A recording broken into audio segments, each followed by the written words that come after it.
गोवा का नाम सुनते ही आपके दिमाग में सिर्फ पार्टीज, बीचेस और सुंदर फॉरेन लड़कियां घूमने लगेंगी। और आजकल के नौजवान बस यही समझते हैं कि अगर कहीं जाए ना जाए बट गोवा जाना जरूरी है। लेकिन इन सब को अगर गोवा से हटा दें, ऐसी कई बातें हैं जिनको सुनकर आपका जिंदगी में एक बार तो गोवा जाने का मन करेगा ही। इस वीडियो में मैं आपको गोवा को अलग अलग एंगल से दिखाऊंगा, तो बने रहिए वीडियो के एंड तक। और हाँ, वीडियो शुरू होने से पहले आपने अगर इस चैनल को अब तक सब्सक्राइब नहीं किया है तो इस चैनल को सब्सक्राइब कर लें और साथ में साइड में दिए गए बेल आइकन को भी दबा लें। तो चलिए शुरू करते हैं। गोवा पोर्तुगीज कनेक्शन। हम सब जानते हैं कि कैसे अंग्रेजों ने इंडिया पे करीब 200 सालों तक रूल किया और बहुत स्ट्रगल करने के बाद हमें 1947 में आजादी मिली। लेकिन अगर कोई गोवा की बात करे तो जहां पूरे इंडिया में ब्रिटिशर्स राज कर रहे थे, गोवा में पोर्तुगीज अपनी हुकूमत चला रहे थे।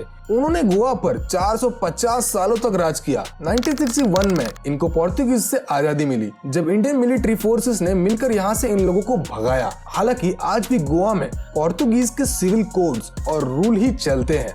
और अगर गोवा के रहने वाले चाहें तो पोर्तुगीज नेशनलिटी का पासपोर्ट भी बनवा सकते हैं। यानी गोवा तो है इंडिया में, लेकिन इसको छोटा पोर्तुगल भी कहा जाता है। Richest states of India. Goa में रहने वाले लोग का main source of income tourism ही है। लेकिन अगर कमाई की बात की जाए तो गोवा हर साल इंडिया के बाकी स्टेट से 2.5 गुना ज्यादा कमाई करता है। यानी इंडिया का सबसे ज्यादा बैंक सेविंग जमा है। इस छोटे से स्टेट में करीब करीब 7000 लीगल बार्स हैं। और अगर इलीगल बार की बात करें तो नंबर इससे कई ज्यादा होगा। यही नहीं, अगर नेचुरल रिसोर्सेज की बात करूं तो जितना मिनरल इंडिया जापान को एक्सपोर्ट करता है, उन मिनरल्स का 60% गोवा के जमीन से आता है। यही नहीं, यहाँ कुछ ऐसे स्टोन्स भी हैं जो धरती के सबसे पुराने पत्थरों में से एक हैं।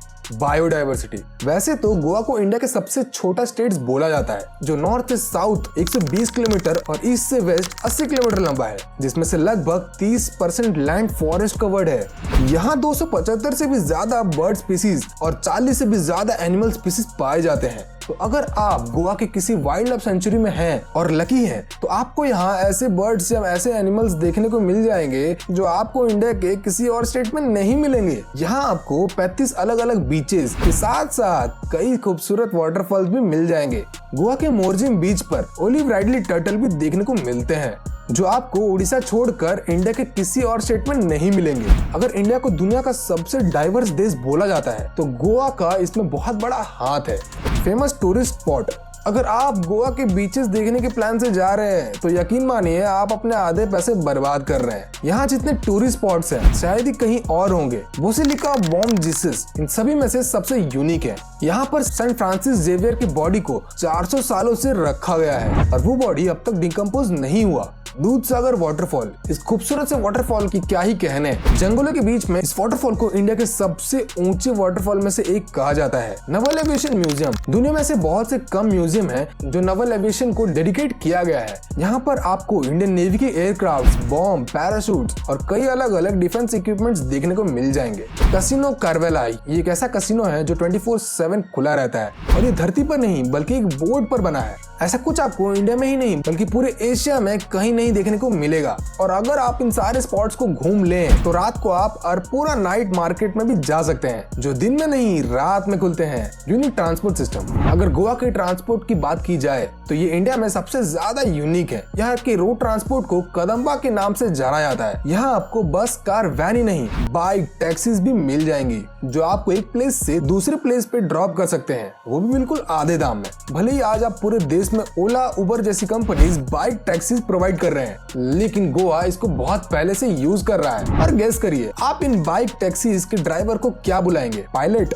और एक खास बात, और यहाँ अगर आप कोई व्हीकल खरीदते हैं तो उसका रजिस्ट्रेशन आपको डीलर खुद ही करके देगा। आपको इसके लिए आरटीओ जाने की जरूरत नहीं है। इंडिया के सबसे बड़ी लेटेराइट पत्थर की मूर्ति भी आपको गोवा में ही देखने को मिलेगी। लाउटोलिम गांव में बनी सेंट मिराबी की इस मूर्ति को देखने के लिए लोग दुनिया भर से आते हैं। यही नहीं, गोवा इंडिया का पहला स्टेट है जिसने इंटरनेशनल फिल्म फेस्टिवल को परमानेंटली होस्ट किया था। गोवा के 2 ऑफिशियल लैंग्वेजेस है, मराठी और कोंकणी। और कोंकणी 2 अलग अलग भाषा में लिखी हुई है, देवनागरी और इंग्लिश। इंडिया की किसी और भाषा को ऐसे यूनिक तरीके से नहीं लिखा गया। बाकी के फैक्ट्स आपको तो पता ही होंगे कि यंगस्टर वेकेशन के लिए गोवा ही क्यों जाते हैं। तो आपको भी इस कोरोना के बाद गोवा जाना है और आपके मम्मी पापा नहीं मान रहे, तो इस वीडियो को दिखाकर आप अपने पेरेंट्स को मना सकते हैं। शायद इसे देखने के बाद वो आपको वहाँ जाने के लिए परमिशन दे दें, फिर वहाँ जाकर आप कुछ करें, कौन देखता है। इसी के साथ मैं ये वीडियो एंड करता हूँ। Tata, goodbye, see you. और हाँ, अगर आपको ये वीडियो पसंद आई हो तो इस वीडियो को लाइक करें, अपने दोस्तों के साथ शेयर करें और चैनल को सब्सक्राइब करना ना भूलें।